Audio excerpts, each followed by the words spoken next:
Hello everyone, hello. Sudhi Shukla is here again to deal chapter democracy with you. Democracy. What is democracy? Why democracy? लोकतंत्र क्या, लोकतंत्र क्यों?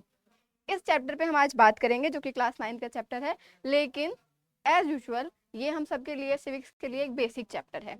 लोकतंत्र है क्या और क्यों है, इसकी समझ पॉलिटिक्स पढ़ने के लिए, सिविक्स पढ़ने के लिए होनी चाहिए।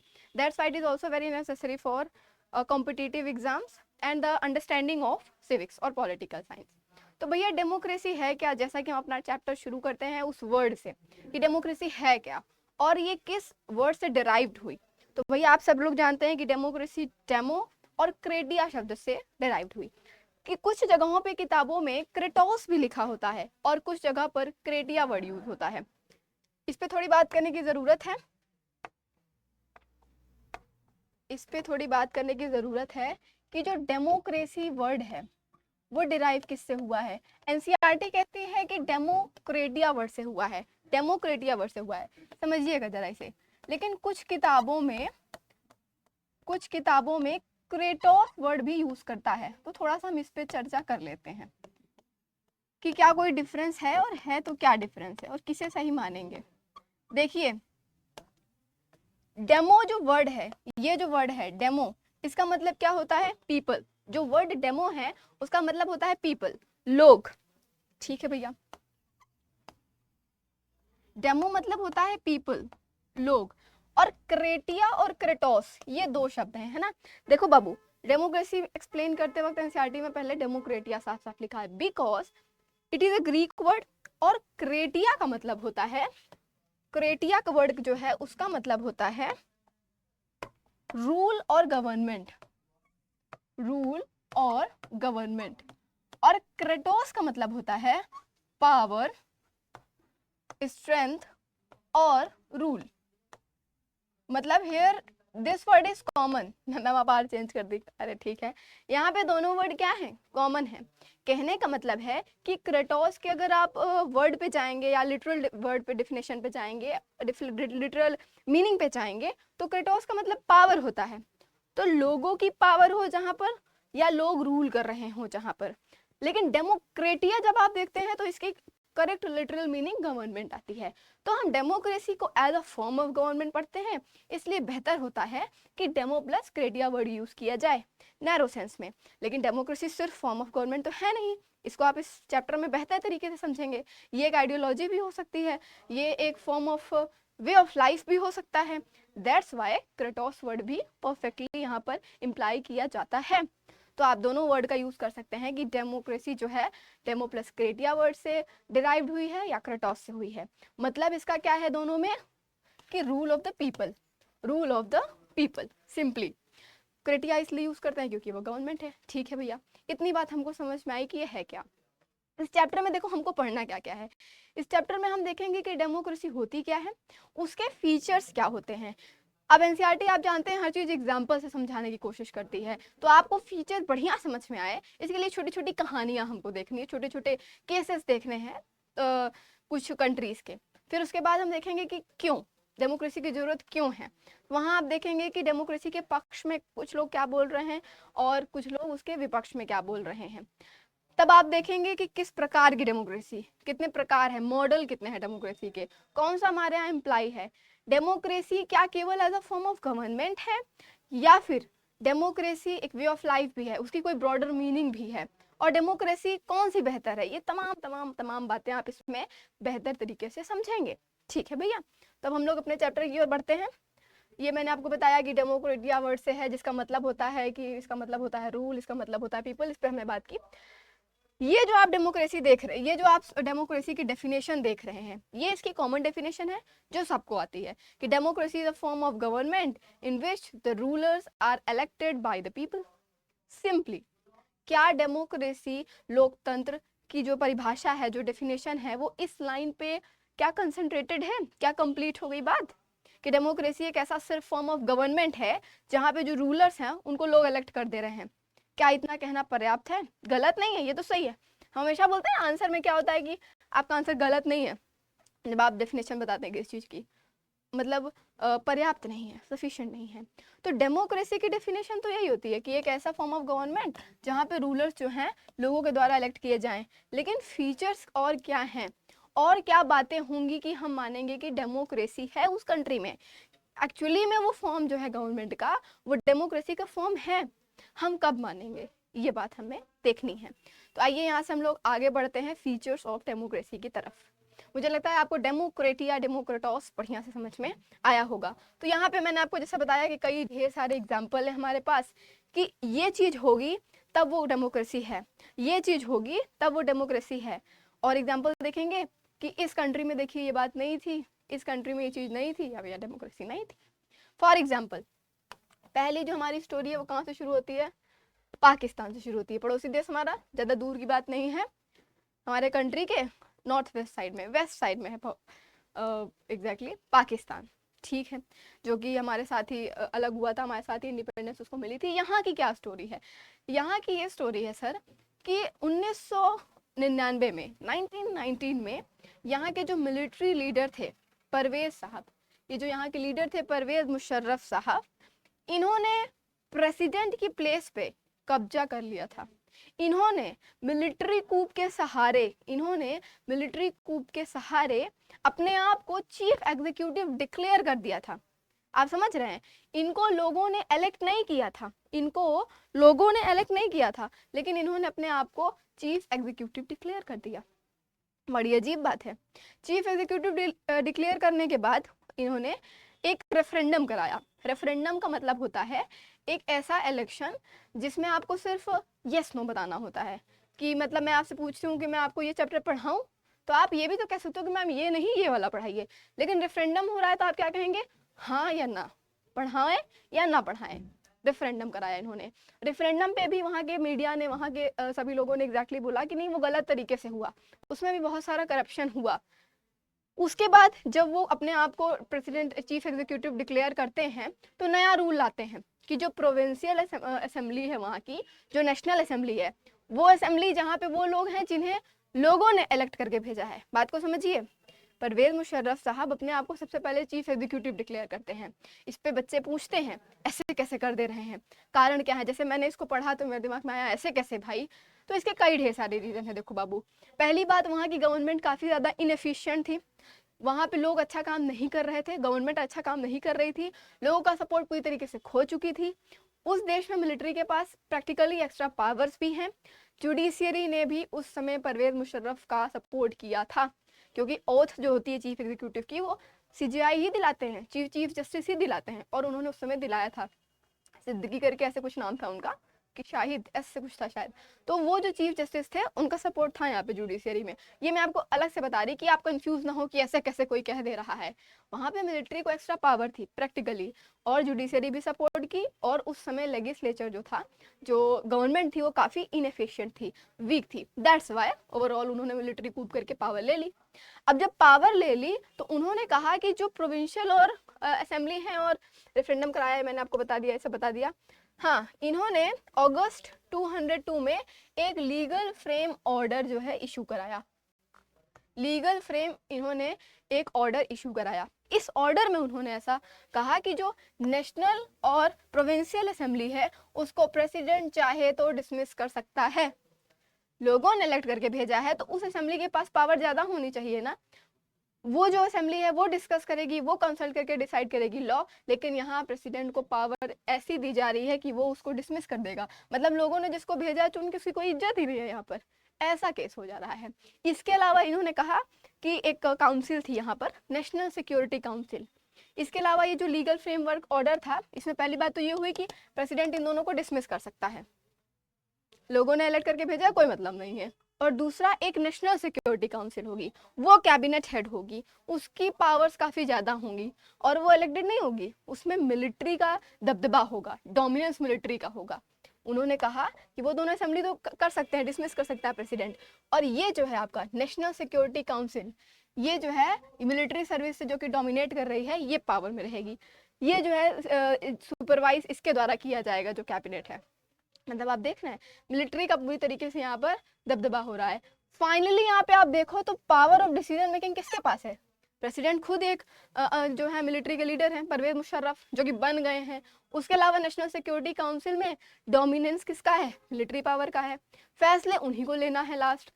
तो कौन डोमिनेट कर रहा है कंट्री में? डिसीजन मेकिंग कौन कर रहा है? मिलिट्री कर रही है। कौन कर रही है? मिलिट्री कर रही है।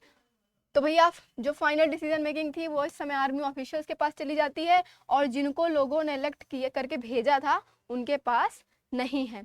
तो भैया यहाँ से एक फीचर हमको समझ में आता है कि डेमोक्रेसी में जो फाइनल डिसीजन मेकिंग होगी वो वही लोग करेंगे जिनको हमने इलेक्ट करके भेजा है।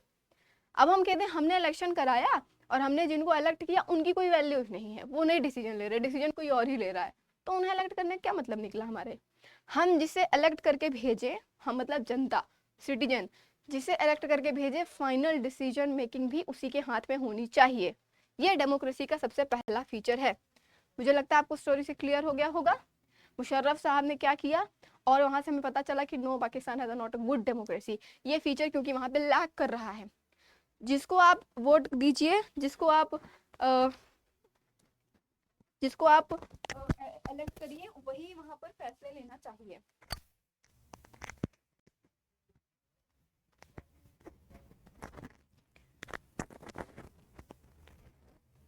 वही वहां पर फैसला लेना चाहिए। ये डेमोक्रेसी का हमारा कैसा है? पहला फीचर है। ठीक है भैया, आगे चलते हैं। पहली बात मुझे लगता है आपको समझ में आई होगी कि जो आप डिसीजन मेकिंग, उसी के पास फैसला करने का अधिकार होना चाहिए जिसको हमने इलेक्ट करके भेजा है। दूसरा है free and fair election completion. Spelling गलत है भैया यहाँ पर। फ्री एंड फेयर यानी कि सब कुछ फेयर होना चाहिए, सफाई से होना चाहिए, अच्छे से काम हो जाना चाहिए। इस जगह पर आप एग्जाम्पल देखेंगे चाइना का और मेक्सिको का। चाइना का एग्जाम्पल बहुत इंटरेस्टिंग है। चाइना की क्या सिचुएशन है? चाइना की क्या सिचुएशन है भैया? देखिए, यहाँ पे रेगुलरली इलेक्शंस होते हैं, यहाँ पर रेगुलरली इलेक्शंस होते हैं। पार्लियामेंट का नाम देख लीजिए भाई, क्वांगो रेनमिन दाइब्याओ दाहुई नेशनल पीपल्स कांग्रेस, जिसे हम क्या बोलते हैं? एनपीसी बोलते हैं, नेशनल पीपल्स कांग्रेस। ध्यान दीजिएगा, जो चाइना का सिस्टम है, बात करते हैं अगर थोड़ी सी चाइना पे, चाइना की अगर हम बात करते हैं तो जो चाइना का सिस्टम है, यहाँ की पार्लियामेंट है, यहाँ की पार्लियामेंट है नेशनल पीपल्स कांग्रेस। यहाँ की पार्लियामेंट क्या है? NPC, National People's Congress. ये यूनी कैमरल है, जैसे मैंने आपको पढ़ाया था ना कि bicameral, unicameral legislature है। यहाँ पे एक ही हाउस है, यूनी कैमरल लेजिस्लेचर है यहाँ की। करीब 3,000 लोग इलेक्ट करके यहाँ पर भेजे जाते हैं। अबाउट 3,000 पीपल, 3,000 जो लोग हैं वो यहाँ पे इलेक्ट करके भेजे जाते हैं। बहुत खूबसूरत है सब कुछ, मैम कितना सही लग रहा है ना। लेकिन बाबू, पार्टी यहाँ सिर्फ एक ही है डोमिनेटिंग, वो क्या है? Communist party.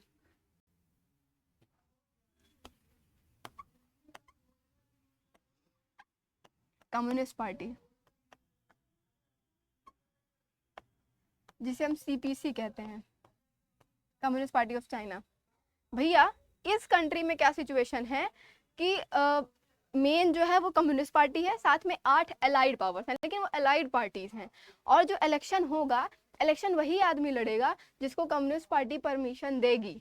यानी यहाँ पर एक ही पार्टी है। वही बात है ना कि जैसे मैंने आपसे कह दिया, मान लीजिए कि लोकल लेवल पे आप लोग चेंज होते हैं, केवल लोकल लेवल पे क्या होते हैं यहाँ पर? केवल लोग चेंज होते हैं। जैसे मैं आपको एग्जांपल दूं, मैंने आपको कह दिया कि एक छोटा सा कोचिंग में इलेक्शन हो रहा है, मान लीजिए आप या तो मुझे वोट दीजिए, विकास सर को दीजिए, एसपी सर को दीजिए, लेकिन मेरे हेड रजनीश सर हैं या विवेक सर है मान लीजिए, और विकास सर के भी हेड विवेक सर हैं, एसपी सर के भी हेड विवेक सर हैं। मतलब आप या तो मुझे वोट दीजिए, चाहे विकास सर को दीजिए, चाहे एसपी सर को दीजिए, वरना विवेक सर को ही है।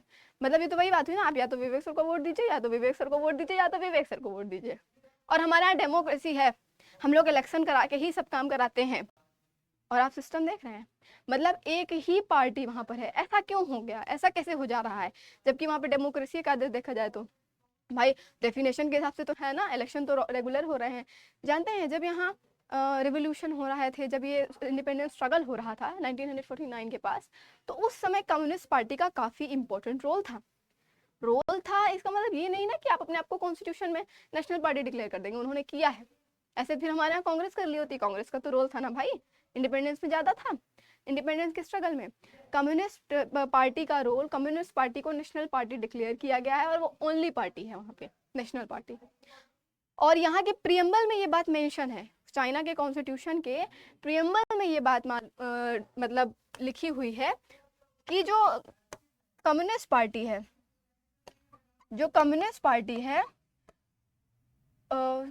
चाइनीज क्या लिखने जा रही थी कॉन्स्टिट्यूशन, जो कम्युनिस्ट पार्टी है वो यहाँ पर रूल कर रही है, नेशनल पार्टी है। और इस बात का मेंशन किया गया है कि इस देश में वो बात भी है कि माओइज्म, मार्क्सिज्म और लेनिनिज्म की आइडियोलॉजी से देश चलेगा। साथ ही साथ आर्टिकल 2 में, चाइनीज कॉन्स्टिट्यूशन के आर्टिकल 2 में ये बात मेंशन है कि जो कोर लीडरशिप है वो कम्युनिस्ट पार्टी के हाथ में है इस देश की। आप समझ सकते हैं, मतलब वही बात है यहाँ पर ना, जो मैंने आपको बताया, या तो कम्युनिस्ट पार्टी को वोट दो, या तो कम्युनिस्ट पार्टी को वोट दो, या तो कम्युनिस्ट पार्टी को वोट दो, ऐसा इलेक्शन यहाँ पे हो रहा है।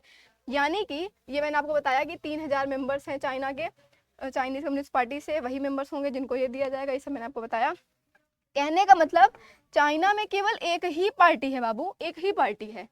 लोकल लेवल पे लोग बस चेंज हो सकते हैं केवल, उसमें भी कोई कंफर्म नहीं कि किस पार्टी मेंबर है, उसमें सिर्फ अलाइड पार्टी, केवल अलाइड पार्टी और कम्युनिस्ट पार्टी है। अलाइड पार्टी भी उसके अंतर्गत काम करती है, यानी ओनली वन ऑप्शन। किसी तरह से डेमोक्रेसी नहीं है, किसी तरह से यहाँ पर चाइना में डेमोक्रेसी नहीं है। ये स्थिति आप देख रहे हैं इसकी।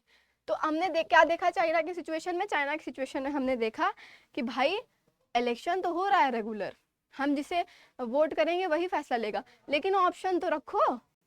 मैं कह दूं कि ये जो चैप्टर है या तो मैं पढ़ाऊंगी, या तो मैं पढ़ाऊंगी, या तो मैं पढ़ाऊंगी, ये क्या बात हुई? There is no any option for them कि आप किसको इलेक्ट कर रहे हैं, आपके पास ऑप्शन तो होना चाहिए, नहीं है इनके पास। दूसरा एग्जांपल है मेक्सिको। मेक्सिको में मेक्सिको 1930 में इंडिपेंडेंस उसको मिल गई थी, 1930 में, यस। और यहाँ पे 6 साल के अंतराल में इलेक्शंस होते हैं, यहाँ पर 6 साल के अंतराल में कराए जाते हैं। और 2000 तक, यानी 2000 तक यहाँ पे एक ही पार्टी का रूल है, पीआरआई इसको बोलते हैं, लेकिन इसका full form institutional revolutionary party है, उल्टा बोलते हैं ना मैम, शॉर्ट फॉर्म इसी तरीके से डिनोट किया जाता है कि ये जो है इंस्टीट्यूशनल रिवोल्यूशनरी पार्टी है, इसी का दबदबा था। भाई इलेक्शन हो रहा है, जीत रहे हैं, क्या मतलब है, आपको जीतने दीजिए, लोग तो वोट कर ही रहे हैं। लेकिन ये जो पार्टी है इसका भी वही केस है भाई, काफी रोल था इसका इंडिपेंडेंस के टाइम। ये पार्टी जो है वो गलत तरीके से जीत रही है। मतलब जब इसका राज होगा, छत्र राज होगा जब इसका, तो इस टाइम पे ये टीचर्स को प्रेशराइज किया जाएगा, बच्चों को प्रेशराइज किया जाएगा, टीचर को कहा जाएगा कि बच्चों को सिखाया जाएगी, और बच्चों के पेरेंट्स पे दबाव बनाया जाए कि उन्हीं को सिर्फ वोट देना है आपको, पैसे बांटे जाते हैं वोट देने के लिए, करप्शन हाई लेवल पे होता है। इसके अलावा पोलिंग बूथ लास्ट मिनट पे चेंज कर दिया जाता है कि अच्छा यहाँ नहीं होगा, यहाँ नहीं होगा, मतलब क्लियरली समझ में आने वाले करप्शन पार्टी कराती है और जीतती भी वही है। तो ये फेयर इलेक्शन नहीं हुआ ना, इसमें तो आप करप्शन कर रहे हैं, इसमें तो आप गलत तरीके से जीत रहे हैं। आप जीत रहे हैं नो डाउट, रेगुलर इलेक्शन हो रहा है, ठीक है, ऑप्शंस हैं, लेकिन आप कंटिन्यू गलत तरीके से जीत रहे हैं। आपका छत्र राज है तो आप ऐसे रूल ला रहे हैं, आप ऐसा सिस्टम कर रहे हैं कि आप जीत सकें। यानी कि टोटली किसका सहारा लिया जा रहा है? डर्टी ट्रिक्स का सहारा लिया जा रहा है। किसका सहारा लिया जा रहा है? डर्टी ट्रिक्स का सहारा लिया जा रहा है। मीडिया की कोई तवज्जो ही नहीं है। आपको मालूम है मीडिया कितना बेहतर रोल प्ले करती है डेमोक्रेसी में। एक डेमोक्रेसी को बेहतर बनाने के लिए मीडिया का भी बहुत रोल होता है। मीडिया बोलेगी तो आपको हम खाली जो पार्टी इस समय लीडिंग में है उसी की तारीफ, इतने पुल बने, इतने वो बने, ये सब बताएं। अपोजिशन क्या कह रही है, अपोजिशन क्या वादे कर रही है, या अपोजिशन किस चीज पे क्वेश्चन उठा रही है, वो आपको दिखाएं ही ना हम। ऊपर से अपोजिशन को क्रिटिसाइज करें तो असर तो पड़ेगा ही लोगों में। अपोजिशन किस लिए, अपोजिशन बहुत जरूरी होता है हेल्दी डेमोक्रेसी के लिए, तभी ना वो क्वेश्चन कर पाएगा। अपोजिशन की कोई वैल्यू ही नहीं है। अपोजिशन के लीडर्स कुछ ज्यादा बोलते हैं तो उनको ही हैरास किया जाता है। समझ रहे हैं आप? मीडिया एकदम खत्म है, डर्टी ट्रिक्स का यूज किया जा रहा है, तो ऐसे इलेक्शन का क्या मतलब है? इसके अलावा पैसा काफी ज्यादा खर्च होता है, मैंने आपको बताया ही, बांटा जाता है कायदे से। मतलब आपने देखा कि चाइना में कोई चॉइस ही नहीं है लोगों के पास, there is no any choice, कोई चॉइस ही नहीं है। और यहाँ पे कोई तरीका ही नहीं है कि वो जो रूलिंग पार्टी है वो हार भी सकती है। बहुत खतरनाक बात होती है ये, टायरेनी आती है इससे, टायरेनी समझते हैं? डिक्टेटरशिप। हमारे पास ये ऑप्शन हर व्यक्ति के साथ ऐसे होता है, हमें ये पता होना चाहिए कि हम इस जगह पे खड़े हैं तो हम हट भी सकते हैं। अगर हम ये कंफर्म हो जाएंगे कि हमें नहीं हटाया जा सकता तो हम डिक्टेटरशिप पे आ जाएंगे, टायरेनी पे आ जाएंगे। ये चीज बहुत इंपॉर्टेंट है और ये चीज मेक्सिको में नहीं है। मेक्सिको में वो कंफर्म है कि 2000 तक की बात हो रही है कि मेक्सिको में वो कंफर्म है कि हम ही जीत रहे हैं। तो वो कैसे उस देश में लोगों की इज्जत होगी, लोगों की डिग्निटी का कोई सवाल ही नहीं होगा वहां पे। तो यानी चाइना में चॉइस नहीं है, मैक्सिको में जीत रहे हैं लेकिन गलत तरीके से जीत रहे हैं। तो यहाँ से हमें क्या बात पता चली कि जो एक डेमोक्रेसी में फ्री और फेयर इलेक्शन होने चाहिए। भाई जो आप इलेक्शन करा रहे हो कायदे से होना चाहिए, भाई चॉइस दो, इलेक्शन कराओ तो कायदे से कराओ कि हम जिसको वोट दें वही जीते। गलत तरीके से वोट लिया जाए या फिर वहाँ पे करप्शन हो, ये डेमोक्रेसी के लक्षण नहीं है। जो पावर पे है उसको पता होना चाहिए कि हम पावर से हट भी सकते हैं, चांस ऑफ लूजिंग होना चाहिए। This is very important feature. ठीक है भैया, याद रखिएगा। आइए आगे चलते हैं तीसरी बात पे, 1 पर्सन 1 वोट 1 वैल्यू। ये तो आप बहुत अच्छे तरीके से फ्रेंच रेवोल्यूशन में पढ़े होंगे। फ्रेंच रेवोल्यूशन याद है? Clergy, noble, third state. Clergy में 100 लोग हैं, नोबल में 100 लोग हैं, थर्ड स्टेट में मान लीजिए 600 लोग हैं। क्लर्जी के 100 लोग से एक वोट, मतलब वो लोग एक बात कहेंगे उसको एक वोट माना जाएगा। नोबल के 100 लोग एक बात कहेंगे उसको एक वोट माना जाएगा। यहाँ 600 हो 6000 हो, उन सबके वोट को एक, उनकी सबकी जो भी बात होगी उसको एक वोट माना जाएगा। फिर 3 में देखा जाएगा किसका वोट ज्यादा। वाह, याद है आपको? तब उस पर आवाज उठाई गई थी और आप देखते हैं कि कितना बड़ा प्रॉब्लम होता है। यहाँ पे हम कुछ स्टोरीज देखेंगे, एक सऊदी अरेबिया की, एस्टोनिया की और फिजी की। यहाँ पे हम किसकी देखेंगे? सऊदी अरेबिया की, एस्टोनिया की और फिजी की। जानते हैं सऊदी अरेबिया में सिचुएशन ये है, सऊदी अरेबिया में सिचुएशन ये है कि 2015 तक वुमेन्स को राइट ही नहीं था इलेक्शन का, मतलब आप वोट दे सकें उनके पास राइट ही नहीं था। कितनी वर्स्ट सिचुएशन है, समझ रहे हैं? मतलब वुमेन कोई पर्सन ही नहीं है, सिटीजन है वो देश का, उसके पास भी अधिकार होना चाहिए। उसके पास अगर अधिकार नहीं है तो यानी कि आपकी डेमोक्रेसी ठीक नहीं है। 1 पर्सन 1 वोट 1 वैल्यू का सिस्टम नहीं है इसका मतलब आपके देश में। आपको मालूम है ये यूरोपियन कंट्रीज का जो है, इनके यहाँ काफी ज्यादा वुमेन टॉर्चर था। आज भले हमको इंडियंस को सिखाते हैं कि आप सिविलाइज नहीं है। आपको मालूम है कि 1789 में फ्रेंच रेवोल्यूशन होता है, 1848 में अगेन होता है क्योंकि वो ठीक नहीं था, मतलब सक्सेसफुल नहीं था। और वुमेन को इलेक्शन का राइट कब मिलता है? 1946 के आसपास। ओहो, तो यहाँ पे भैया क्या है, 2015 तक वुमेन को राइट ही नहीं मिला था। वुमेन्स के पास क्या था? राइट ही नहीं था। किसका? पॉलिटिकल राइट नहीं था। बाबू एक बात याद रखो, जब पॉलिटिकल राइट की बात आती है तो पॉलिटिकल राइट का मतलब ही होता है वोटिंग का अधिकार। पॉलिटिकल राइट का मतलब ही होता है क्या? पॉलिटिकल राइट का मतलब होता है वोटिंग का अधिकार। ये है 2015 तक वुमेन के पास क्या था? राइट ही नहीं था, राइट टू वोट। उनकी कोई वैल्यू ही नहीं थी। ये तो भाई गलत बात है। उस पर्सन की एक वोट ही नहीं है उसका, और उस वोट की एक वैल्यू ही नहीं है, यानी कि आप उसकी डिग्निटी को घटा रहे हैं। दूसरा एग्जांपल है आपका एस्टोनिया और फिजी का। एस्टोनिया जो है वो इधर रशिया के पास, आई थिंक रशिया यूरोप के बॉर्डर में एक देश है ऊपर नॉर्थ में। यहाँ पर क्या है, रशिया के जो लोग हैं वो माइनॉरिटीज में हैं। रशिया के जो लोग हैं वो यहाँ पे माइनॉरिटीज में हैं और उन्हें राइट टू वोट मिलता ही नहीं है।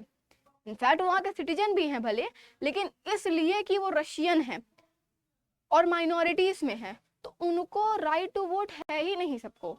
यानी काफी अनबैलेंस है, वहाँ हर व्यक्ति को वोट का अधिकार नहीं है।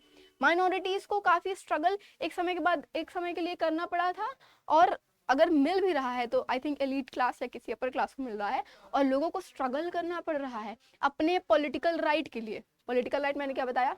राजनीतिक अधिकार, यानी हमें वोट करने का अधिकार, हमें चुनने का अधिकार, जो भी हमारे लीडर होंगे, नहीं दिया जा रहा वहाँ के लोगों को। क्यों? क्योंकि वो माइनॉरिटीज में है, रशियन है। Same with the kind of Fiji. Fiji जो कंट्री है वो ऑस्ट्रेलिया के आसपास है, यस ऑस्ट्रेलिया का नेबर है ये। तो यहाँ पर इंडिया के लोग गए थे, आपको मैंने पढ़ाया था, आपको नहीं पढ़ाया था ना, पावर शेयरिंग में पढ़ाया था मैंने। आप जानते हैं कि कॉलोनियल टाइम में ब्रिटिश इंडिया में यहाँ से प्लांटेशन के लिए वर्कर्स लेके जाया जाता था। श्रीलंका में काफ़ी ले जाया गया, इसीलिए आज वहाँ इंडियन तमिल की जनसंख्या काफ़ी ज़्यादा है। फिजी भी ले जाया गया था, इक्वेटोरियल एरिया है ये सब, तो यहाँ पे प्लांटेशन का काम होता था। तो as a plantation worker Fiji ले जाया गया था यहाँ से काफ़ी इंडियंस को। तो वहाँ पे इंडियन फिजी होंगे, मतलब दादा वादा जैसे उनके गए उस टाइम पे थे, बस गए, उनके बच्चे हैं, उनके पोते हैं, अब तो वहाँ के सिटीजन हो गए ना, लेकिन उन्हें वहाँ के राइट से वंचित किया जाता है। उनके राइट की, उनके वोट की वैल्यू नहीं उतनी होती। मतलब अगर एक आदमी एक वोट कर रहा है वहाँ का नॉर्मल फिजियन, उसकी एक वैल्यू है, तो वहाँ पे 3 या 4 कर रहे होंगे उतने इंडियन फिजीज, तब एक वैल्यू होगी। उनकी वैल्यू ही नहीं बराबर है। जो इंडियन फिजन है उसकी वैल्यू कम है। ये जो इंडिजीनियस फिजी है उसकी वैल्यू ज्यादा है वोट के मामले में। भाई सब रह रहे हैं, सब सिटीजन है, सबकी बराबर होनी चाहिए ना, ये तो गलत बात है। तो हमें यहाँ से पता चलता है इन तीनों केसेस से कि डेमोक्रेसी में यूनिवर्सल एडल्ट फ्रेंचाइज होना चाहिए। क्या होना चाहिए भैया? यूनिवर्सल एडल्ट फ्रेंचाइज होना चाहिए। डेमोक्रेसी में यूनिवर्सल एडल्ट फ्रेंचाइज होना चाहिए। दैट मीन 1 वोट और उसकी 1 वैल्यू, 1 पर्सन 1 वोट 1 वैल्यू, ये सिस्टम डेमोक्रेसी में होना चाहिए। ये इसका इंपॉर्टेंट फीचर है। क्या आपको ये बात समझ में आई? स्टोरी के हिसाब से आपको समझ में आया होगा कि भाई देखिए इसका मतलब यहाँ पे डेमोक्रेसी नहीं है। दूसरा है, चौथा है लॉ, रूल ऑफ लॉ, भी बहुत इंपॉर्टेंट है। ये बात होगी एक कंट्री की, जिम्बाब्वे। जिम्बाब्वे कहाँ है बाबू? साउथ अफ्रीका, है ना, अफ्रीका के सदर्न पार्ट में अप्रोक्सीमेटली जिम्बाब्वे। जिम्बाब्वे जो है वो वाइट मिनॉरिटी से 1980 में इंडिपेंडेंट होता है।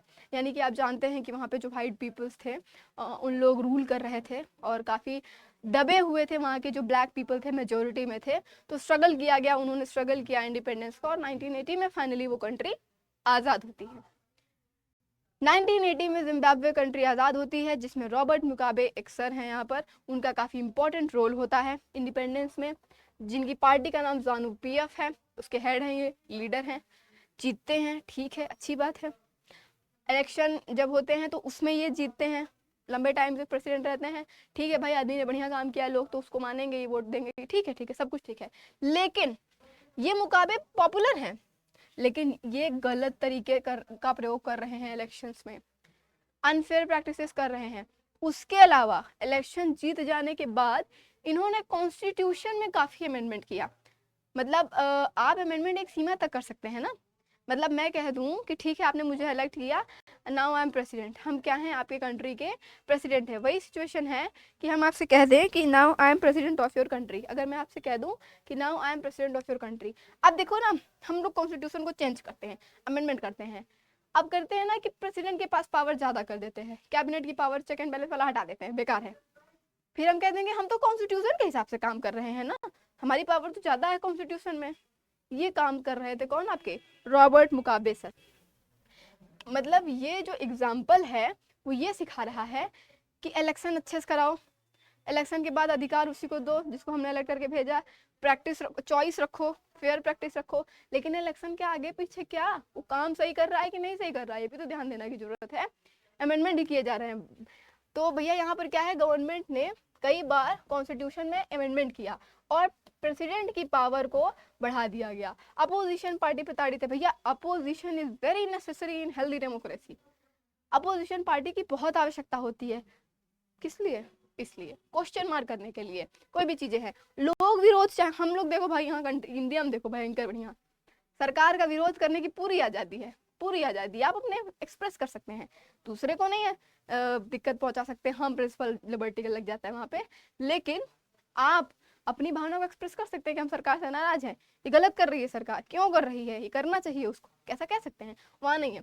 पब्लिक प्रोटेस्ट जो है गवर्नमेंट के अगेंस्ट इलीगल है। आप अगर गवर्नमेंट के अगेंस्ट प्रोटेस्ट कर रहे हैं तो कंप्लीटली क्या कर दिया गया, वो इलीगल कर दिया गया। वहां पे एक लॉ भी था जो प्रेसिडेंट के मतलब प्रेसिडेंट को अगर आप क्रिटिसाइज कर रहे हैं, बुराई कर रहे हैं, तो आपके ऊपर एक मतलब आपको सजा दी जा सकती है, ऐसा कानून भी था वहां पे, जो कि आपके अधिकार को लिमिट कर रहा था। यानी कि जो आपका अधिकार है कि आप क्रिटिसाइज कर सकते हैं पीएम को, हमारे यहाँ है ना, हम लोग बढ़िया खड़े होकर कायदे से क्रिटिसाइज कर देते हैं, क्रिटिसाइज कर सकते हैं आप पीएम को, प्रेसिडेंट को। वहां पे अगर आप ऐसा कर रहे हैं तो वो इलीगल है और आपको पनिशमेंट मिल सकती है, आपके राइट को सीमित किया जाता है। जजमेंट कोई मतलब ही नहीं है। वहाँ के जज जो है कुछ ऐसे जजमेंट भी दे रहे हैं कि सरकार जो है ये चीज़ गलत कर रही है, ये चीज़ सही नहीं कर रही है, वो भी इग्नोर्ड है।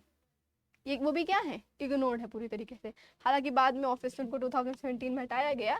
तो यहाँ पे मतलब इससे आप क्या देख रहे हैं कि भले वो पॉपुलर है, उन्होंने अच्छा काम किया था, लोग उनको पसंद कर रहे थे, लेकिन वो इलेक्शन के आगे पीछे क्या कर रहे हैं, वो इलेक्शन के बाद कॉन्स्टिट्यूशन ही बदले दे रहे हैं, प्रेसिडेंट की पावर को बढ़ा दे रहे हैं, जनता की जो पावर है कि वो बोल सके, विरोध कर सके, उसको दबा रहे हैं, मीडिया दबा रहे हैं, अपोजिशन पार्टी हरास्ट हो रही है। तब कैसे इलेक्शन है, तब कैसा आपका ये डेमोक्रेसी है? कहने का मतलब है यहाँ पर कि जो पॉपुलर गवर्नमेंट होगी वो भी अनडेमोक्रेटिक हो सकती है, वो भी ऑटोक्रेटिक हो सकती है। इसीलिए इलेक्शन अच्छे से हो, चॉइस मिले, फेयर हो, और क्या कहते हैं, हम जिसको इलेक्ट करें वही उसी के पास अधिकार हो, इलेक्शन के आगे पीछे भी ढंग से हो, आगे पीछे भी काम सही से हो, क्या वो फंक्शन, क्या वो रूल कर रहे हैं, क्या वो भैया क्या वो फैसले ले रहे हैं, ये सब बातों पे भी ध्यान देना चाहिए। कहने का मतलब है कि हर व्यक्ति को कानून की नजरों में क्या होना चाहिए, बराबर होना चाहिए। हर जो इम्पोर्टेंट डिसीजन है वो कंसल्टेशन के थ्रू होना चाहिए। प्रेसिडेंट का मन कर रहा है तो प्रेसिडेंट नहीं कोई भी लॉ पास करा देंगे ना, कोई भी आदेश नहीं दे देंगे, कंसल्टेशन होना चाहिए डेमोक्रेसी में। ये वर्ड देखिएगा बार बार यूज होगा, याद रखिएगा इसको कि डेमोक्रेसी में कंसल्टेशन होना चाहिए, कि भाई डिस्कस करें कि हाँ ये होना चाहिए ये नहीं होना चाहिए, तब फैसला लिया जाए। वो डेमोक्रेसी का इम्पोर्टेंट फीचर है, जहाँ पर जो कॉन्स्टिट्यूशनल लॉ है वो उसका रूल हो और सिटीजन्स के अधिकारों की मांग हो, यानी कि फाइनली आप देखें क्या हो, रूल ऑफ लॉ हो। हमारे यहाँ मैंने आपको बताया था कि सुप्रीम कौन है, सुप्रीम कॉन्स्टिट्यूशन है, बाद में सब है जो है।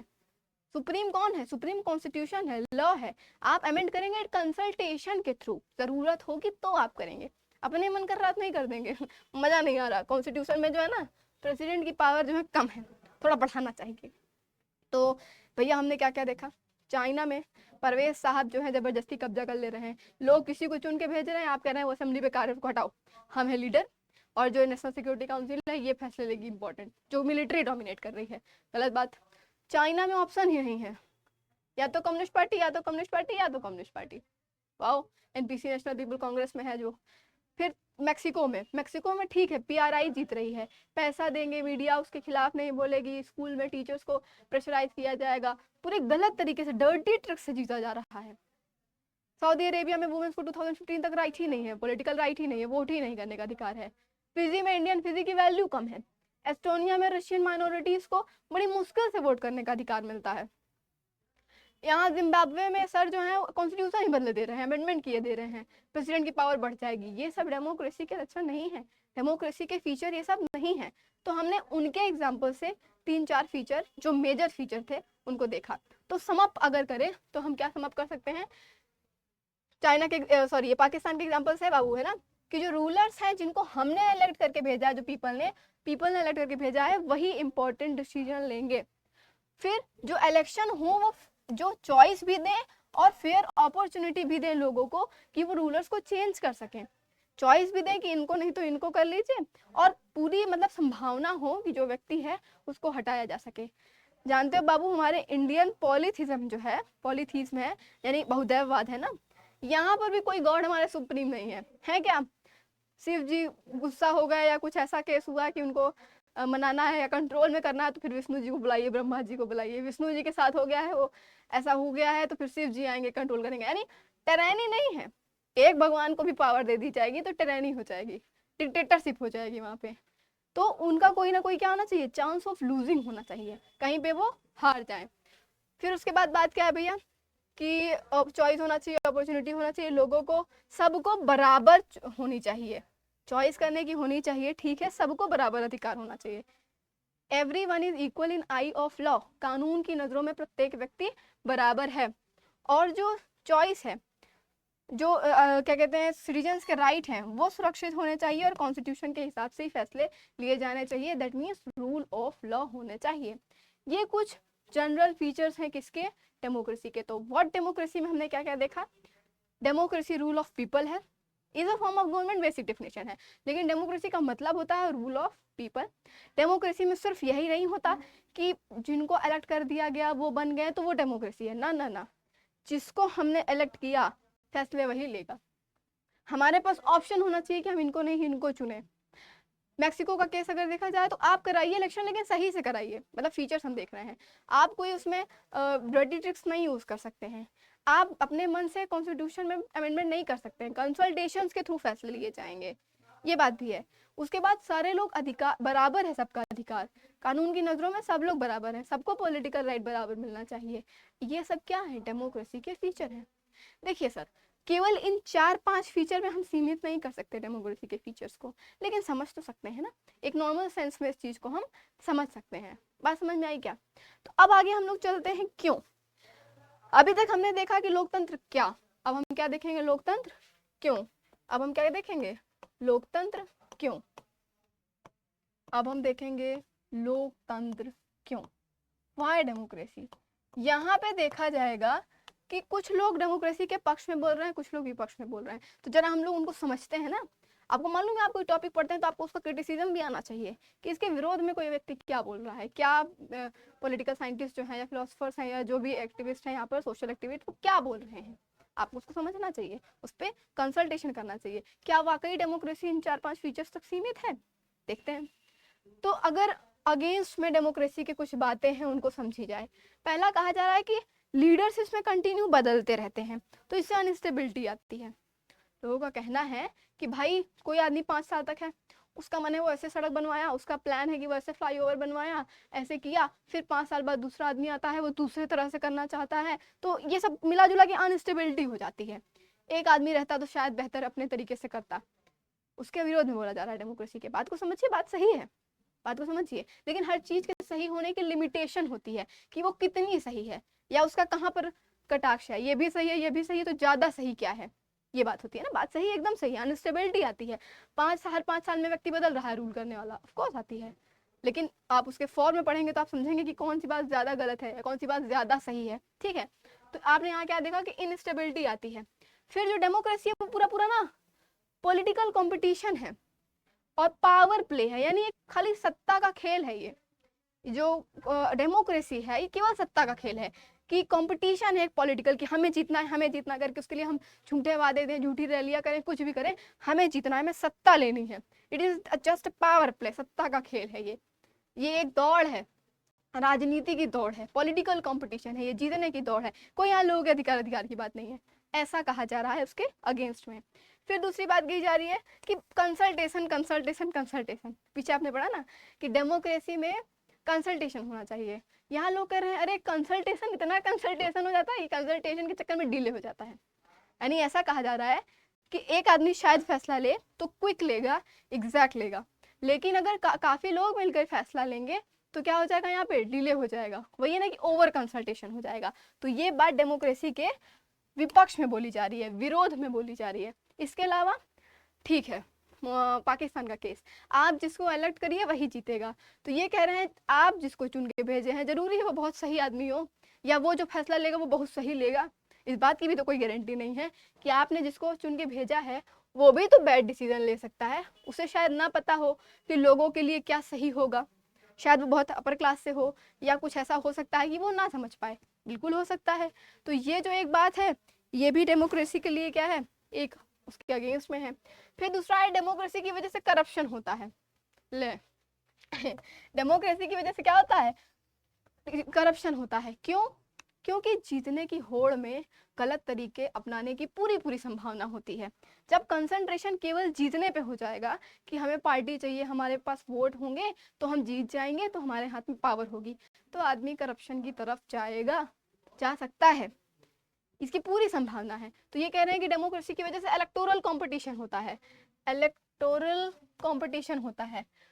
और फिर ये कह रहे हैं कि अच्छा चलिए वो अच्छा ही है, या वो फिर आप कहते हैं कि ऑर्डिनरी पीपल जो हैं अपने ही लोगों में से तो किसी को चुन के भेजेंगे वो बेहतर है, ये सब भी मान लीजिए ठीक है। तो इसकी क्या गारंटी है कि ऑर्डिनरी लोगों को भी बात समझ में आएगी? इसकी क्या गारंटी है कि जो लोग हैं, जो सिटीजन्स हैं वहाँ के, वो भी चीज़ों को बेहतर समझते हैं कि किसको चुनना चाहिए किसको नहीं चुनना चाहिए। जैसे मैं कह दूं कि एक क्लास में आज क्या पढ़ाना है, पहले मुझे पॉलिटिकल पार्टी पढ़ाना चाहिए कि पहले मुझे यहाँ इकोनॉमिक्स में ग्लोबलाइजेशन पढ़ाना चाहिए, तो हो सकता है कि 90 बच्चे कहते हैं पॉलिटिकल पार्टी पढ़ाइए। बेसिक्स नहीं कंप्लीट हुआ सिविक्स का, 10th क्लास की बात है, बेसिक्स नहीं कंप्लीट हुआ सिविक्स का, पॉलिटिकल पार्टी पढ़ाइए। मान लीजिए 100 में से 90 बच्चे कह रहे हैं, तो मैं क्या करूँ, 90 बच्चों के साथ चले जाऊँ? वो तो गलत हो जाएगा ना। आप बेसिक से चलेंगे स्टार्टिंग से, तो आप बेहतर है कि इकोनॉमिक्स चल रहा है तो ग्लोबलाइजेशन में जाइए। फैसले गलत भी तो हो सकते हैं, जनता कैसी है उस पर भी तो डिपेंड कर रहा है, मूर्ख हुई तो ऐसा भी तो हो सकता है। ठीक है भाई, बात ये भी बात सही है। फिर उसके बाद ये कहा जा रहा है, फाइनली कितनी कमियां बताने के बाद ये कहा जा रहा है कि डेमोक्रेसी किसी चीज का जादुई सॉल्यूशन नहीं है, डेमोक्रेसी किसी चीज का मैजिकल सॉल्यूशन नहीं है कि ये डेमोक्रेसी है और हमारे सारी प्रॉब्लम खत्म हो जाएगी डेमोक्रेसी के आते ही, हमें है वोट मिलेगा, डिग्निटी बढ़ेगी, ये वो सब कुछ हो जाएगा। ऐसा नहीं हो सकता, क्योंकि डेमोक्रेसी के आपने देखे कितने ढेर सारी संभावनाएं हैं उसके गलत होने की, है तो है ही भाई। इलेक्टोरल कंपटीशन तो बढ़ता ही है, करप्शन तो हो ही सकता है, लोग जरूरी नहीं है कि फैसला सही ही लें, ये भी बात बहुत सही है। आप किसी गांव में या किसी छोटे लेवल पे देख सकते हैं इस चीज को, जरूरी नहीं है जिसको आपने चुना वो सही फैसला ले, ये भी जरूरी नहीं है। बातें तो सही हैं लेकिन फॉर्म में आते हैं। तो यहाँ से हमें पता चला कि ये एक मैजिकल सोल्यूशन नहीं है, डेमोक्रेसी कोई मैजिकल सोल्यूशन नहीं है। अच्छा, फिर डेमोक्रेसी के साथ में या उसके पक्ष में क्या बोला जा रहा है? उसके पक्ष में सबसे पहली बात, एटलीस्ट ये जो अदर है, ये जो मोर होगा, ये जो अदर है उनसे बेहतर है क्योंकि ये अकाउंटेबल है। बाबू ये वर्ड याद रखना, तो एनसीईआरटी के कुछ शब्द आपको एकदम ध्यान रखना है, कंसल्टेशन, अकाउंटेबल, ये सब याद रखना है कि ये जो है एटलीस्ट अकाउंटेबल है। अकाउंटेबल मतलब जवाबदेह है। पेट्रोल के प्राइस अचानक से बढ़ जा रहे हैं, या हमारे यहाँ कोई वैकेंसीज नहीं आ रही है, एजुकेशन सिस्टम खराब हो रहा है, या कोई प्रॉब्लम हो रही है, आप क्वेश्चन मार्क कर सकते हो, जाके सरकार से जवाब मांग सकते हो, आप सरकार से पूछ सकते हो और सरकार को जवाब देना पड़ेगा। वो अकाउंटेबल है, इसके लिए जवाबदेह है, इसके लिए, इसलिए डेमोक्रेसी बाकी से बेहतर है। मोनार्की में आप पूछने नहीं जाओगे, वो जरूरी नहीं है कि वो आपको जवाब दे ही, वो आपको जवाब दे कि उसने ऐसा क्यों किया, यहाँ आप लोगे जवाब उससे। तो डेमोक्रेसी बाकी अदर से बेहतर है। क्यों? क्योंकि ये लोगों के नीड्स के ऊपर रिस्पॉन्ड करता है। ध्यान दीजिए इस बात को, लोगों की क्या जरूरतें हैं इस बात पे रिस्पॉन्ड करता है। उसको पता है कि हमें जीतना है, या फिर यहाँ पर लोगों की क्या जरूरत है। और मैंने आपको पढ़ा, फेडरलिज्म में आप पढ़ेंगे बेहतर कि मतलब लोकल लेवल का आदमी जरूरत ज्यादा बेहतर समझता है, या इसीलिए डिवाइड किया गया, ब्ला ब्ला जो भी है। जो डेमोक्रेसी है उसमें कम से कम लीडर जरूरत के हिसाब से फैसले लेगा, जरूरत के हिसाब से काम करेगा। तो ये बाकी फॉर्म ऑफ गवर्नमेंट से ज्यादा क्या है? अकाउंटेबल है, ज्यादा क्या है? जवाबदेह है। और आपको क्या याद देखना है कि डेमोक्रेसी जो है वो डिसीजन मेकिंग की क्वालिटी को बेहतर करती है। मैंने अभी आपको समझाया क्यों बेहतर करती है, क्योंकि उसमें काफी कंसल्टेशन होता है। एक बंदा उठ के नहीं बोलता कि ये होना है, हाँ ये बिल पास कर दिया जाए। काफी दिनों तक, कई दिनों तक पक्ष विपक्ष दोनों उसमें चर्चा करता है। विपक्ष पर्याप्त मात्रा में उसके विरोध में बोलता है कि हाँ ये चीज नहीं होनी चाहिए, सरकार गलत कर रही है, इससे ये प्रॉब्लम है, इससे वो प्रॉब्लम है। सरकार हर चीज का जवाब देती है। दोनों में मतलब डिस्कशन होता है, कोई किसी के उसमें नहीं है, डिस्कशन होता है देश को बेहतर चलाने के लिए। फिर फैसला लेता है, फिर फैसला लिया जाता है। तो इससे जो डिसीजन मेकिंग की क्वालिटी है कि कैसा डिसीजन लिया गया, वो काफी इनहेंस्ड होती है, काफी बढ़िया होती है जब कई लोग मिलके कंसल्ट करते हैं उसको। फिर उसके बाद आती है कि डेमोक्रेसी जो है हमको एक ऐसा मेथड देती है जिससे जो अगर झगड़े हो रहे हैं, कॉन्फ्लिक्ट हो रहे हैं, अंतर हो रहा है, उसको बैलेंस किया जा सके। बड़ा ही इंपॉर्टेंट शब्द है पीसफुल सॉल्यूशन, यानी कि जो डेमोक्रेसी है वो एक पीसफुल सॉल्यूशन देती है। भाई यहाँ झगड़ा हो रहा है, यहाँ झगड़ा हो रहा है, इस स्टेट के लोग कह रहे हैं हम मलयालम बोलने वाले हैं, उस स्टेट के कह रहे हैं कि हम तमिल बोलने वाले हैं, तो उसमें कॉम्प्रोमाइज किया गया, अच्छा कन्नड़ है यहाँ पे, अच्छा ठीक है, बड़े लंबे फैसले के बाद, कंसल्टेशन के बाद ये हुआ कि आंध्र प्रदेश को अलग स्टेट करते हैं। एक पीसफुल सॉल्यूशन है। Democracy is all about peace, शांति रहती है जहाँ पर, उस पर चर्चा की जा रही है। ये बात बड़ी इंपॉर्टेंट है। और सबसे महत्वपूर्ण बात, देखो बाबू, ये तो पॉलिटिकल राइट, सोशल राइट पे बात थी, सबसे इंपॉर्टेंट बात है enhance the dignity of citizens. जो नागरिक हैं उनकी डिग्निटी को बढ़ाती है। मतलब बात है ना कि वुमेन्स को 2015 तक राइट ही नहीं मिल रहा है वहाँ पे सऊदी अरेबिया में। फिजी की वैल्यू ही कम कर दी जा रही है, जो इंडियन फिजी है उसकी वैल्यू ही कम कर दी जा रही है, डिग्निटी उसकी पूरी तरीके से क्या हो रही है? हनन हो रहा है। तो जितनी बेहतर डेमोक्रेसी होगी उतना बेहतर क्या रहेगा, उतना लोगों की डिग्निटी में क्या रहेगा? इनहेंस रहेगा। तो हमने क्या देखा कि डेमोक्रेसी के पक्ष में कितनी बातें हैं।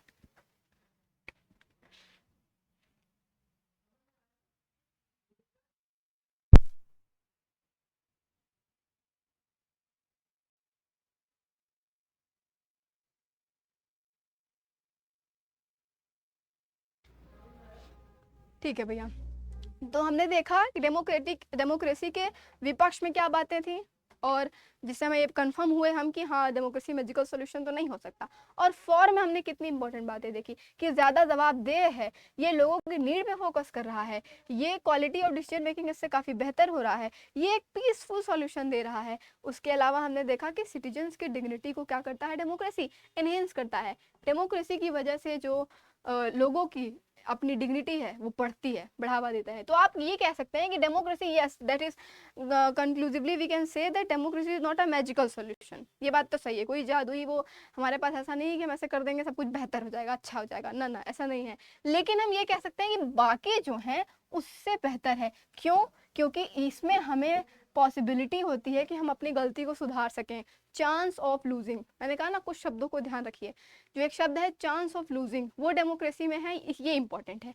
मतलब कोई आदमी अगर है, हमने किसी को गलत चुन दिया, वो 5 साल से इस काम नहीं कर रहा, हमारे पास चांस है कि हम उसको हटाएं, अगली बार हम उसको वोट नहीं देंगे, बदला लेंगे उससे, अगली बार हम उसको जिताएंगे नहीं, वो पावर में नहीं आएगा। ये सबसे इंपॉर्टेंट बात है कि यहाँ पे लोगों के पास क्या है, ये है कि लोग अपनी गलती को सुधार सकते हैं। लोग, अरे आपने कहा ना कि लोगों ने गलत आदमी को चुन दिया, गलत आदमी फैसले नहीं ले पाएगा, लोग गलत फैसला ले लेंगे, ऐसी तमाम बातें होंगी।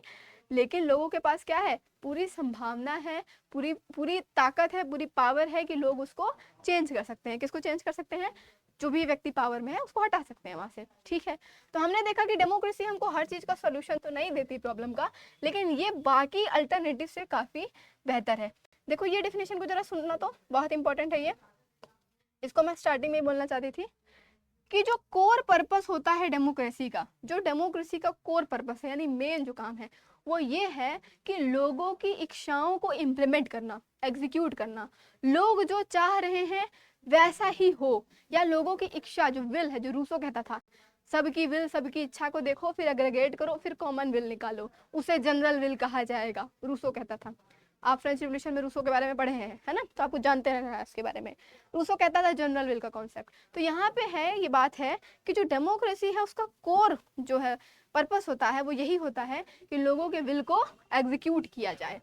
इतनी बातें हमने देखी डेमोक्रेसी के पक्ष में, डेमोक्रेसी के विपक्ष में। अब हम देखेंगे अपना तीसरा टॉपिक। 2 बातें मुझे लगता है आपको समझ आई होगी, डेमोक्रेसी क्या है, उसके फीचर्स, डेमोक्रेसी के पक्ष विपक्ष में कुछ बातें हैं कि क्यों जरूरी है, क्यों जरूरी नहीं है। तो कंक्लूजन निकला कि भाई बाकी से ठीक है, क्योंकि यहाँ हम चेंज कर सकते हैं, चाहे जितनी गलती होगी, चाहे जैसा होगा, हम चेंज कर सकते हैं। जवाबदेह है सरकार तो बेहतर काम करेगी, इसकी पूरी संभावना होती है। ठीक है, अब आपको देखना है इनडायरेक्ट। अब आपको देखना है कि डेमोक्रेसी जो है ना 2 फॉर्म की होती है, ब्रॉडर मीनिंग समझते हैं, यानी कि democracy is not only the form of government. इसमें सीधे मैं कहूँ तो आप ये नहीं जानेंगे कि democracy is only form of government, आप इसमें बेहतर समझेंगे कि डेमोक्रेसी का मतलब क्या होता है। क्या डेमोक्रेसी केवल यही है? नहीं, ये नहीं है। तो क्या है, समझते हैं।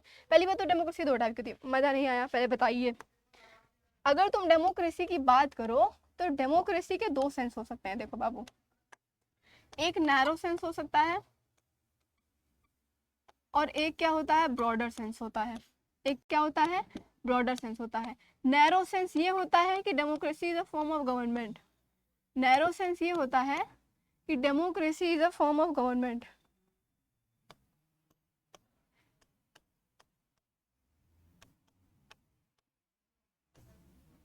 नैरो सेंस ये होता है कि डेमोक्रेसी इज क्या है, फॉर्म ऑफ गवर्नमेंट है। कैसी है वो मैंने आपको अभी चर्चा की पूरी बताया। यहाँ पे है कि democracy is not only form of government, it is a way of life. It is a way of life. ये क्या है, ये सोसाइटी की वैल्यू है, वैल्यू सोसाइटी है। ये एक सोचने का तरीका है, ये एक बेहतर तरीका है जीने का, फैसले लेने का, इंस्टीट्यूशन का। इस पे हमको बात करनी है कि ब्रॉडर सेंस क्या है। क्या डेमोक्रेसी वर्ड केवल फॉर्म ऑफ गवर्नमेंट के लिए यूज है? हम अपने घर में भी तो कहते हैं कि डेमोक्रेसी है कि नहीं है, वहां इलेक्ट किया जाता है, वहां कोई रूलर होता है नहीं ना, उसी को समझना है, ब्रॉडर सेंस। इसके अलावा एक और बात है कि डेमोक्रेसी 2 टाइप की होती है। डेमोक्रेसी कैसी होती है, 2 टाइप की होती है। इस बात को जरूर समझिए। एक डायरेक्ट होती है, एक इनडायरेक्ट होती है। एक कैसी होती है, डायरेक्ट होती है, और एक कैसी होती है, इनडायरेक्ट होती है। डायरेक्ट को क्या बोलते हैं, पार्टिसिपेटरी बोलते हैं। हाँ, इनडायरेक्ट को क्या बोलते हैं, रिप्रेजेंटेटिव बोलते हैं। इनडायरेक्ट को क्या बोलते हैं, रिप्रेजेंटेटिव डेमोक्रेसी बोलते हैं। इसके बारे में हमें जरा पढ़ना है। मैम रिप्रेजेंटेटिव क्या है और पार्टिसिपेटरी क्या है, या फिर मैम डायरेक्ट क्या है, इनडायरेक्ट क्या है। देखो बाबू, जब यहाँ पर हम लोग 10 लोग बैठे हैं, थोड़ा ज़्यादा कर देते हैं, हम लोग 100 लोग बैठे हैं, हमें एक लीडर चुनना है, हमारे सामने 10 ऑप्शन है, तो हम 100 लोगों ने वोट किया, जिसके वोट ज़्यादा हैं उसको लीडर बना दिया गया। ये डायरेक्ट डेमोक्रेसी है। पार्टिसिपेटरी है, हमने डायरेक्ट पार्टिसिपेट करके उसको बना दिया, हमने डायरेक्टली उसको अलर्ट कर दिया। रेफरेंडम के थ्रू भी होता है। वैसे मैं बताऊँ तो डायरेक्ट डेमोक्रेसी स्विट्जरलैंड में ही है फिलहाल।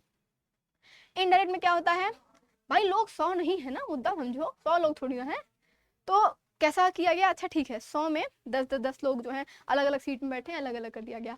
हम 10 लोग जो हैं एक आदमी को चुनेंगे, वो 10 लोग एक आदमी को, 10 लोग एक आदमी को, ऐसे जो 10-10 का ग्रुप है 100 लोगों का, उसमें से 10 आदमी निकल के आएंगे। 10 लोगों ने एक को भेजा, 10 लोगों ने एक को भेजा। अब ये जो 10 लोग हैं ये लोग कंसल्ट कर लेंगे कि किस एक को बनाना है, फिर उस एक को बना दिया जाएगा। प्रोसेस थोड़ा ईजी हो गया।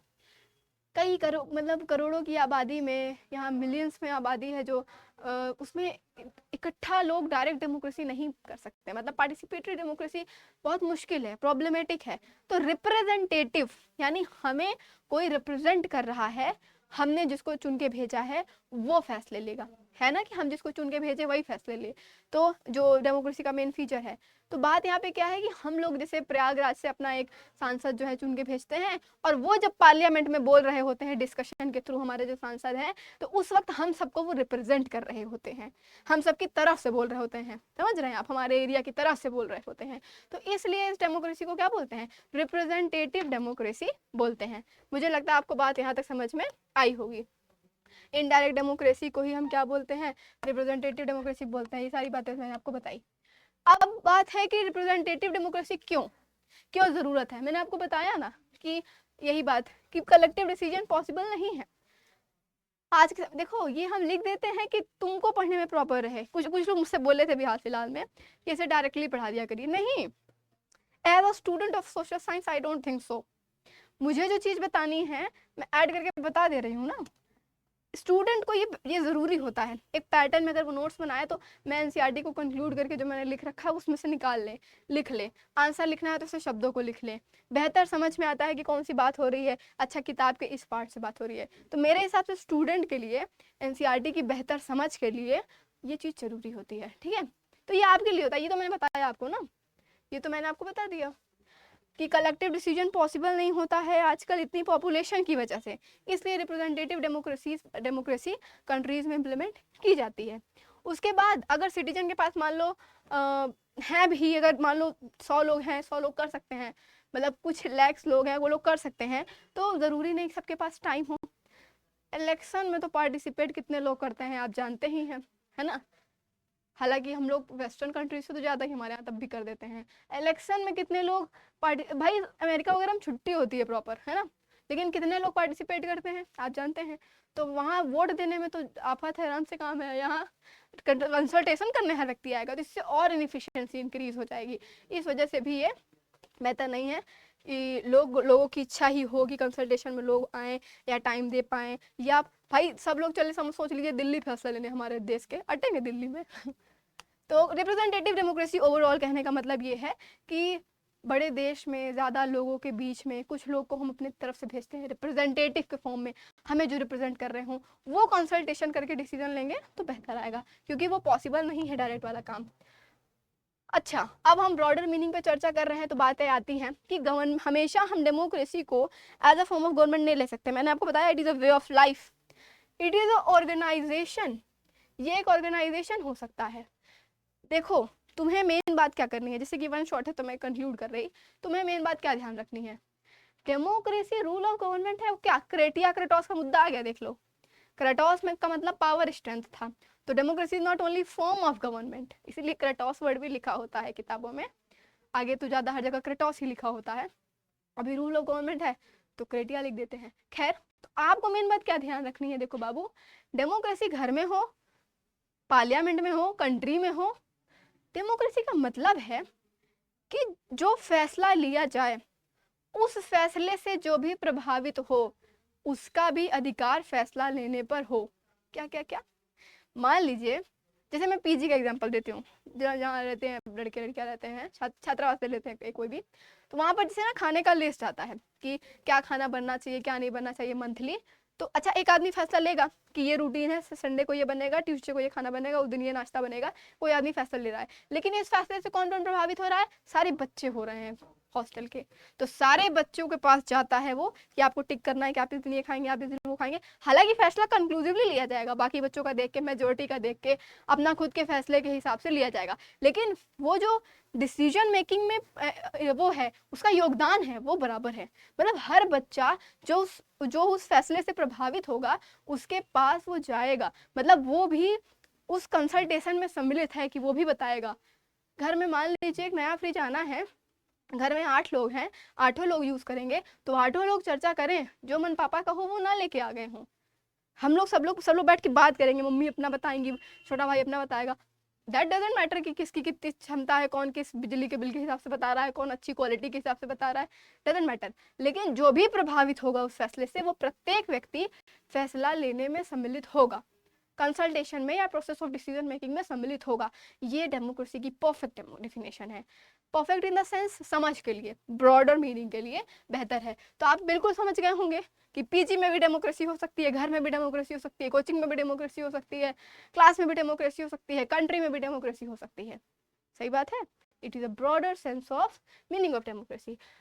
कई बार डेमोक्रेसी का तो आइडियल स्टैंडर्ड सेट कर दिया जाता है। महात्मा गांधी जी कहते थे कि डेमोक्रेसी जो है उस दिन मानी जाएगी कि डेमोक्रेसी देश में है जिस दिन कोई भी इंसान देश का भूखा नहीं सोएगा। इस तरह देखने लगे फिर कहीं डेमोक्रेसी है ही नहीं।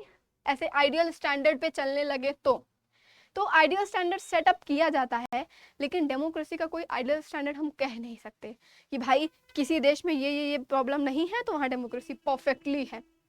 किसी देश में लड़कियों के साथ गलत हो रहा है तो वहाँ उस देश की नीड क्या है कि वो चीज़ ना हो, तो उसको ना रोकने के लिए काम करना पड़ेगा। नीड ऑफ द पीपल पे बात हो रही है ना, लोगों की ज़रूरत पे काम होना चाहिए ना, तो हर जगह ऐसा पॉसिबल नहीं हो पाता। तो देखो डेमोक्रेसी बेहतर से बेहतर की ओर बढ़ सकती है, डेमोक्रेसी बेहतर नहीं हो सकती। नहीं, बेहतर तो बेटर होता है, परफेक्ट नहीं हो सकती, बेस्ट नहीं हो सकती, सर्वोत्तम डेमोक्रेसी हम नहीं कह सकते कि यहाँ की है, ऐसा नहीं कह सकते। बेहतर से बेहतर की ओर आगे बढ़ सकती है डेमोक्रेसी, जो लोकतंत्र है। और ये दूसरा है कि हर सिटीजन जो है उसका इक्वल रोल होना चाहिए डिसीजन मेकिंग में, ये भी पॉसिबल नहीं है प्रत्येक व्यक्ति का। वही रिप्रेजेंटेटिव वाला हाल है कि आप रिप्रेजेंट कर सकते हैं। आपको मालूम होना चाहिए कि गांधी जी ना इसको कॉन्स्टिट्यूएंट असेंबली वाले से नाराज थे, क्योंकि कॉन्स्टिट्यूएंट असेंबली में रिप्रेजेंटेटिव ही तो फैसला लिए थे, उन्होंने बनाया था कॉन्स्टिट्यूशन। लेकिन पॉसिबल कहाँ था कि हर एक व्यक्ति देश का जो है उसमें फैसला ले सके। तो conclusively we can say that कोई, मैंने बताया आपको कि कोई कंट्री की डेमोक्रेसी आइडियल नहीं हो सकती है, बेटर से बेटर की ओर अग्रसर हो सकती है, बेहतर की ओर बढ़ सकती है। आपको ये याद रखना है कि डेमोक्रेसी में जो डिसीजन मेकिंग है वो डेमोक्रेटिक होना चाहिए। यानी मैंने आपको एक्सप्लेन किया बेहतर तरीके से एग्जांपल के थ्रू, मुझे उम्मीद है कि आपको समझ में आ गया होगा कि डेमोक्रेसी में जो डिसीजन मेकिंग है वो लोकतांत्रिक होना चाहिए, डेमोक्रेटिक होना चाहिए। फैसले लेने की प्रक्रिया में आप समझ रहे हैं, घर पे कौन सा पेंट होना है एक आदमी अपने मन से नहीं करवाएगा, जो प्रभावित हो रहा है वो सब फैसला लेंगे। अब ये मत कहिएगा कि मेहमान भी बताएंगे आके फैसला ले लेंगे आप। रोल ऑफ सिटीजन, और एक इम्पॉर्टेंट बात क्या है भैया, रोल ऑफ सिटीजन, कि सिटीजन्स की डिग्निटी, सिटीजन्स का रोल। देखो डेमोक्रेसी किसी जगह की बेहतर होती है सिटीजन्स के ऊपर भी। बढ़िया बढ़िया मेट्रो ट्रेन चलवा दी जाए, सारा डेवलपमेंट का प्रोसेस कर दिया जाए, आपके लिए बेहतर सुविधा कर दी जाए, लेकिन आपको गंदा ही करना है उसको जा करके, कंफर्म है आप नहीं तरीके से रहेंगे, रोड बढ़िया बन गई है आपके यहाँ लेकिन आपको फेंकना ही है कचरा वहाँ पर, तो कहाँ बेहतर हो पाएगा कोई, क्या वो सफाई बेहतर हो पाएगी वहाँ पे उस जगह पे। उसी तरह डेमोक्रेसी पे भी इम्प्लीमेंटेशन है, हर चीजें बेहतर करने की कोशिश की जाएगी, लेकिन सिटीजन्स का रोल ही उसमें बेकार रहेगा। वोट ही देने नहीं जा रहा है कोई, वोट का अधिकार मिल गया, वोट इलेक्शन में ही पार्टिसिपेशन नहीं है। तो सिटीजन पे भी बहुत डिपेंड करता है कि उस देश की डेमोक्रेसी कैसी है, डेमोक्रेसी अच्छी है कि नहीं अच्छी है। आइडियल तो नहीं कह सकते, लेकिन परफेक्ट है तो कितनी परफेक्ट है ये सिटीजन पे भी डिपेंड करता है। जैसे डिसीजन मेकिंग के प्रोसेस पे डिपेंड करता है, वैसे ही सिटीजन पे भी डिपेंड करता है, और सिटीजन का पर्याप्त रोल इसमें होता है। डेमोक्रेसी कंक्लूसिवली हम यहाँ पर आते हैं और कहते हैं, देखिए कि डेमोक्रेसी बेहतर तब हो सकती है जब पीपल का, लोगों का उसमें पॉलिटिकल रिप्रेजेंटेशन होगा, लोग उसको समझेंगे। मैं जैसे आपको समझाने की कोशिश करूं कि लोग समझें कि हमारे देश में अच्छा इतने इतने लोग पार्टीज हैं, इस पार्टी का ये मोटो है, इंटरेस्ट दिखाएं। इंटरेस्ट ही नहीं है आदमी को, भाई वो फैसले लेगा, वो आपके ऊपर रूल करेगा, आपको उसको तवज्जो देनी है, आपको समझना है कि अच्छा ये पार्टी है, इसके ये मोटो है, इसने ये काम किया एनालाइज करिए, इसने ये काम किया ये एनालाइज करिए, ये पॉपुलर है रॉबर्ट मुगाबे, ये पॉपुलर है लेकिन ये काम गलत कर रही है कंटिन्यू, इसको ध्यान दीजिए, तो इसको हम चेंज कर सके कि नहीं चेंज कर सकते हैं। अच्छा एक ही काम गलत कर रही है, दूसरा वाला कितना अच्छा है, ये भी तो हमें देखना है, जज करना है। पार्टिसिपेट करिए खुद आप, जो आपके लोकल लेवल पे है, हम लोग यहाँ तो फेडरल स्ट्रक्चर है तो लोकल लेवल पे हम सवाल कर सकते हैं, तो आप वहाँ पे जाकर के सवाल कर सकते हैं। इंटरेस्ट दिखाना पड़ेगा, लोगों के रिप्रेजेंटेशन से ही बेहतर होगा। इसीलिए जो डेमोक्रेसी की स्टडी है उसको फोकस करना चाहिए डेमोक्रेटिक पॉलिटिक्स पे। किस पे? डेमोक्रेटिक पॉलिटिक्स पे, यानी जो पॉलिटिक्स हो वो पॉलिटिक्स लोकतांत्रिक हो, राजनीति जो हो वो राजनीति लोकतांत्रिक हो। थोड़ी थोड़ी बात समझ में आई क्या? मैं अगर समअप करूं तो हमने देखा कि डेमोक्रेसी डेमोक्रेटोस या डेमोक्रेटिया शब्द से मिलकर बनी है, जिसका मतलब होता है लोगों का शासन। पावर के कॉन्सेप्ट में भी, as a form of government में भी दो सेंस हो सकते हैं ना, नैरो और ब्रॉडर। अब्राहम लिंकन की जो डेमोक्रेसी है, to the people, for the people, by the people. Bryce कहते हैं कि डेमोक्रेसी की डेफिनेशन देते हैं तो कहते हैं कि विल ऑफ द पीपल, लोगों की इच्छा पे है। यानी जो कोर है डेमोक्रेसी का वो ये है कि लोगों की इच्छा को रिप्रेजेंट किया जाए, लोगों का शासन हो। फीचर में हमने देखा कि फीचर देखो 4-5 में नहीं हो सकते हैं, फीचर्स काफ़ी ज़्यादा एक्सटेंड कर सकते हैं। उसमें हमने देखा कि पाकिस्तान का एग्जाम्पल लिया हमने, मैक्सिको का एग्जाम्पल लिया, परवेज़ मुशर्रफ साहब अपने आप ही कर दे रहे हैं। चाइना में हमारे पास सामने ऑप्शन ही नहीं है। मैक्सिको में इलेक्शन हो तो रहा है लेकिन डर्टी ट्रिक्स के थ्रू हो रहा है। उसके अलावा अगर हम बात करें तो यहाँ पर मैक्सिको के बाद अगर हम बात करें तो रॉबर्ट मुगाबे सर का एग्जाम्पल है, एंड ब्ला ब्ला ब्ला। इन सभी के बाद हम कंक्लूसिवली कह सकते हैं कि कुछ फीचर्स हैं जिनके हिसाब से हम कह सकते हैं कि डेमोक्रेसी है कि नहीं है। फिर हम कह रहे हैं कि डेमोक्रेसी 4-5 फीचर्स नहीं है, और भी हो सकते हैं एक्सप्लेनेटरी नीड के हिसाब से। फिर हमने देखा डेमोक्रेसी क्यों, डेमोक्रेसी के पक्ष में विपक्ष में कुछ बातें हैं, उन्हें हमने देखा कि कौन सी बात ज़्यादा सही है वाली बात है ना, दोनों को बैलेंस करना पड़ेगा। डेमोक्रेसी मैजिकल सोल्यूशन नहीं है किसी चीज़ का। फिर हमने देखा कि डेमोक्रेसी का ब्रॉडर मीनिंग क्या है, नैरो सेंस मैंने बताया, it is a form of government. Broader sense क्या है कि एक वे ऑफ लाइफ है, ये एक ऐसा प्रोसेस है जिसमें डिसीजन मेकिंग में लोगों का बराबर अधिकार होना चाहिए, रूल ऑफ लॉ होना चाहिए, लोगों का रोल होना चाहिए, ये सब हमने देखा। और डेमोक्रेसी किसी जगह की परफेक्ट नहीं हो सकती, बेस्ट नहीं हो सकती, बेहतर से बेहतर की ओर अग्रसर हो सकती है। और डेमोक्रेसी किसी देश की कब बेहतर होगी, जब लोगों का एक्टिव पॉलिटिकल पार्टिसिपेशन उसमें होगा। मुझे उम्मीद है कि लोकतंत्र क्या और क्यों आपको बेहतर समझ में आया होगा। इसको आप एक बार देख लीजिएगा, एक बार एनसीईआरटी गो थ्रू हो लीजिएगा तो आपको एक लाइन उसकी समझ में आएगी। मैंने सिर्फ एक एग्जांपल स्किप किया है, वही चाइना का, बाकी मैंने पूरा एक्सप्लेन किया है इसको। ठीक है, थैंक यू।